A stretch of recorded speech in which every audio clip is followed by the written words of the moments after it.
Hello, everyone. My name is James Decker. I'm a communications designer with Harvest Plus, and I'm here with Jenny Walton, who is the head of commercialization and scaling at Harvest Plus. And Jenny's here to talk to us about commercialization and businesses and biofortification. So, Jenny, I have several questions for you that I prepared, and one of them has to do with just simply tell us what are biofortified crops and how do they differ from conventional crops in terms of the nutritional and health benefits. Biofortification is a process that can be used for any food commodity, and it essentially means that a food has been pushed to contain a higher level of micronutrients. There are lots of different processes that you can use. So, for example, you can use ultraviolet light to increase the vitamin D content of mushrooms. For the Harvest Plus program, we're specifically speaking about conventional plant breeding or classical plant breeding as it's known, agronomic practices, so practices on the farm, regenerative agriculture principles, and the use of fertilizers. And these, either on their own or combined, result in a crop that has significantly higher levels of micronutrients, and they are significantly higher than um, the standard varieties that might be available on the market or were previously available on the market. And what is the value for businesses? How can businesses be involved in biofortification? If I was a business owner or a food business owner, I would be really excited about biofortification. It is pushing on all of the open doors that consumers are interested in the moment in terms of sustainability, in terms of climate, in terms of doing something good for your community and doing something good for yourself and your families. So there's lots of opportunities for businesses to be involved in biofortification. Importantly, we don't talk to businesses really about the word biofortification. We talk about the end benefit, which is a natural source of vitamins, might be vitamin A, zinc, or iron, or other micronutrients that consumers might be looking for. And you can, as a business, you can promote that benefit to your stakeholders. So you might record this within the Access to Nutrition Index. You might be telling your stakeholders and your shareholders and the communities that you're working with. And then, very importantly, how you can tell consumers that you're involved in this movement of nutrient-enriched crops. That can be done in some cases where the levels are high enough in terms of making direct nutrition and health claims to consumers. So you might want to say this product is a source of iron or high in iron, which is great for energy levels, which keeps you feeling energetic. And how can businesses promote the value of biofortification? So they can talk to their consumers about biofortification when nutrition and health claim regulations in their country permit it, and the levels of the micronutrient in the finished product are high enough. You can tell consumers. So it might be a health claim, like this product contains vitamin A, or this product is a natural source of zinc, or this product is higher in iron than other products on the market. And then you can tell the consumer about the benefits of those micronutrients and how those micronutrients can help maintain health for yourself and your family. They can also tell consumers about being involved in the movement of biofortification and being involved with Harvest Plus or our partner organization, Harvest Plus Solutions, and how they are working to improve the food system at a wider scale. So if you're a food business and you're procuring a particular crop, it's many cases it's likely that that farmer is not just growing commodities for your business.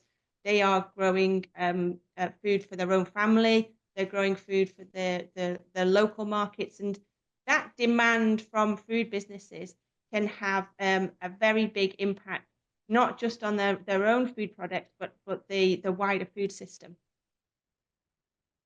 And so why does Harvest Plus do this work? Why is our food businesses' involvement important?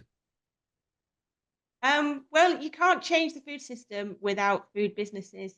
And initially, when the Harvest Plus program started over 20 years ago now, the primary focus, the primary beneficiary was all about smallholder farmers. And smallholder farmers are more likely and more often to suffer with micronutrient deficiencies, which has a profound impact on their life and their families' life and their health and wealth and general well-being and happiness. And the Harvest Plus program was initially started to benefit those smallholder farmers, and we work with smallholder farmers to switch their normal growth of maize, for example, to the biofortified varieties. And in the early stages, that was very successful, and we were working with smallholders, and we very quickly realised that farmers need markets. They want to grow food not just for their own consumption, their own family, but they also need to make an income from the crops that they're growing. And stimulating that market and that procurement from food businesses is one of the most important incentives for farmers to switch to and adopt biofortification. So a very important component of the Harvest Plus work has been generating that demand from food businesses. And that's small businesses, so tiny micro enterprises, it's medium-sized enterprises, and it's the big global brands that we all know of. So there's a place for nutrient-rich crops for biofortification in all shapes and sizes of businesses. And how can businesses procure biofortified inputs? The first thing is to raise awareness with businesses, so businesses know what the value is to their top and bottom line in terms of stakeholder engagement and in terms of consumer claims. And once we get food businesses engaged, and they very quickly are excited about nutrient-rich crops and biofortified crops from both a commercial and more philanthropic value, the next step is then for them to talk to their suppliers and start talking to the suppliers and signifying that they are interested in biofortification and that they want to start procuring the nutrient-enriched varieties. And they can do that through using the publicly available standards. And they are a short document, really, that they can give to their suppliers that shows what a biofortified, nutrient-enriched crop looks like. And then they can use that to start supplying the nutrient-rich varieties to the businesses who are demanding it.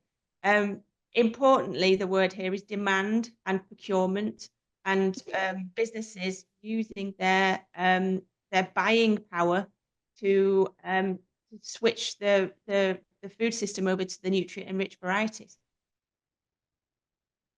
And what challenges do food businesses face in sourcing and integrating biofortified crops into their products?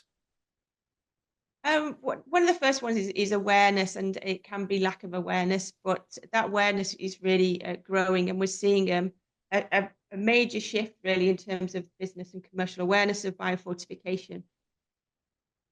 When they are aware of biofortification and they have the standards, the publicly available standards to hand, and they start sharing them with um, their farmers and their aggregators and their millers, there could be issues with consistency, so that the biofortified variety might only be available at certain times of the year. There may be problems with traceability, and traceability is sort of the last hurdle we have to face in scaling, particularly in staple commodities, and very often in low-income countries. There is no traceability, so there's no record keeping, and traceability doesn't have to be a daunting prospect. All it means is you document what you buy, and you document what you sell and who you sell it to. So if you're a farmer, you document where you got your seeds from, what the variety was. You keep records, whether it's the receipt or the ticket in the seed bag, and then you document how much you grew, and then you document who you sell it to. If you're an aggregator and you're aggregating grains from the market, you're documenting which farms you've got the commodity from, and any information that they give to you in terms of the variety that was used and where they procured their seed. And then food businesses, which are a lot more savvy about biofortification, then document where they're procuring their grains from. And then also how to actually communicate their involvement in biofortification. And there's various different ways to do that. You can businesses can communicate that to their stakeholders through information on their websites and their annual reports, through the access to nutrition index that I mentioned, and importantly, telling consumers. And that might be through nutrition and health claims on their packaging. It might be through referencing their involvement or partnership or support for Biofortification and Harvest Plus and the Harvest Plus Solutions Partner Organization. So there's lots of ways really that business can be involved in the biofortification movement from both commercial value and philanthropic or corporate social responsibility or ESG commitment. And how else can Harvest Plus support businesses in this work? A lot of our work now is involved in food businesses from all different shapes and sizes. So Nigeria has the best examples of where we do food business training. And we work with businesses to show how they can procure, how they can store biofortified, nutrient-enriched varieties, how they process them. Processing is really important, whether it's milling and using more whole grain varieties, less milling.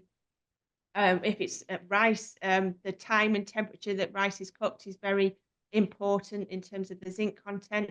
For vitamin A, the time and temperature of how a food is processed and stored is really critical in keeping that value of the micronutrient in the food supply chain at all times. So working with food processors on how to protect the micronutrients when they're in the food at all stages of the supply chain. And then from a marketing perspective, how do businesses talk to consumers about the benefits of biofortification? Importantly, never using the word biofortification. Quite often in some countries, the word biofortification is not permitted through for regulatory reasons because consumers don't understand it. Also, in many French-speaking countries and European countries, the word bio is associated with organic. So you don't tell consumers about the process of biofortification, you tell consumers about the end benefit, which is a natural source of essential micronutrients.